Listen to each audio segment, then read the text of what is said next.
Hello and brightest blessings everyone, welcome back to my channel. Today I'm going to be talking about the full moon in Scorpio this month, also known as May's Flower Moon or the Hare Moon. If you've been online at all recently, you know that this moon is going to be a time of change. There's going to be a lot of change, or so I've been able to tell from what astrologers have been saying, what other witches have been saying.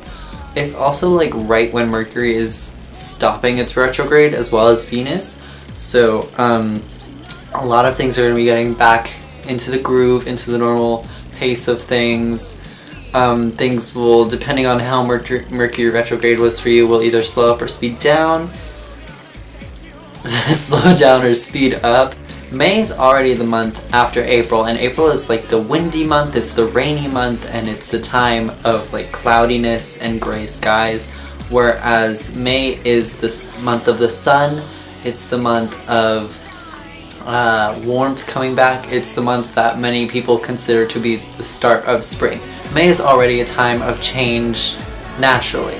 And spring is a fiery kind of month, it's a month of fertility, so that's why hares are associated with this particular moon in Scorpio. And Scorpio, even though it's water, if you know any Scorpios or you are a Scorpio, there tends to be that fiery kind of attitude to go with their water. So I don't know if that makes very much sense, but I'm sure you know what I'm talking about because I sure don't.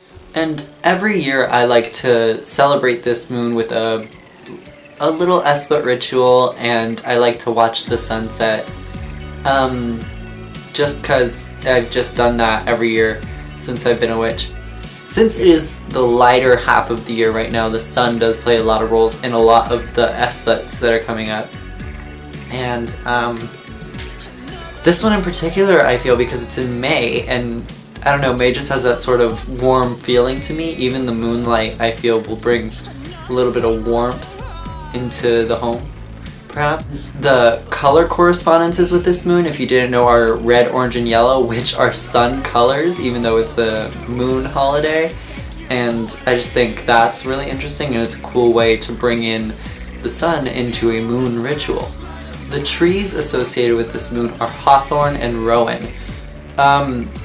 So to me, that means fairies. That means that fairies will be deeply involved in this moon ritual. I love fairies. I don't work with them very often simply because I know they take a lot of dedication and time, but if I were to work with fairies, if I were you and you work with fairies, I would work with them on this moon. So deity associated with this moon in particular are Kali, Priapus, Cernunnos, and Flora. So if you are interested in working with those deities, or if you already do this esbat on the 10th, is a really good way to do that. So something interesting to me is that herbs associated with this moon are basically cinnamon and members of the mint family.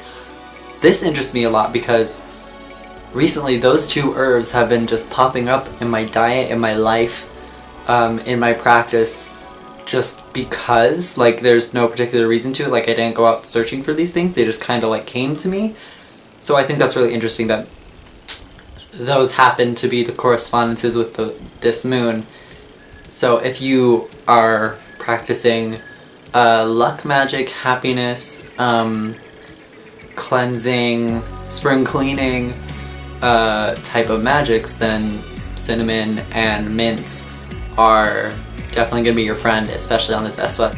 The element associated with this moon is fire, which makes a lot of sense to me. Even though it's a Scorpio moon, I know that the flower moon or the Hare Moon, or however you want to call it, is associated with fire, and I think that has to do with it being so closely associated with the sun.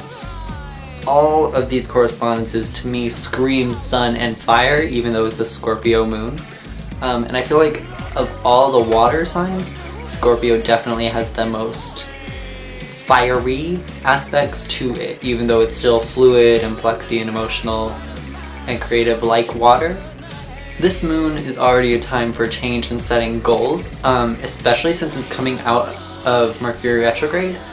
it's a good time to focus on careers and jobs, goal-wise. I know personally that I'm going to get a lot of work done now that A, Mercury is out of retrograde, and B, this moon is happening. For me, it's happening on a Wednesday. It's a great time to switch things up, and if you have a new job or a new position at your work, this is going to be the time to like dress to impress, do a lot of work, and just spice things up. It's a good time to take any workshops or classes if you're interested in that, and just to learn a bunch of new things, because it's such a time of intense change. A garden now is a great time to tend to your garden, especially if you sowed some seeds last month. You can start tending to them this month with a special care and a special kind of magic. This is also a good time for any fire divination, so candle magic, candle divination. If you do bonfires or anything like that, this is a good time to do that, especially when the sun is going down. This moon is very energetic because it also connects with the feminine divine. So if you happen to be in a group setting, or even in a solitary setting, it's a good time to work with emotions. If you're in a group setting, you can go around and talk about emotions and talk about how you're feeling and try to incorporate that into your group magic.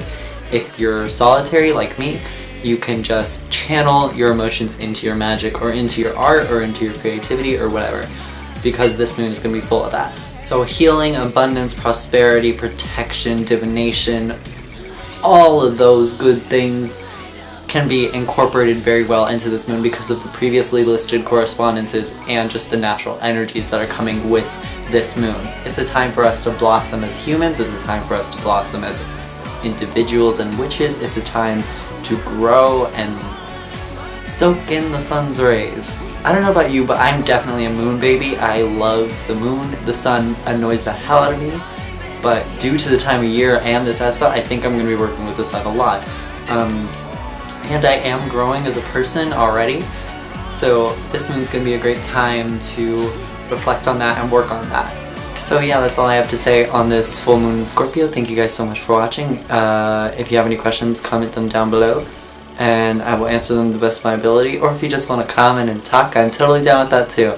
Yeah, thank you so much. Blessed be.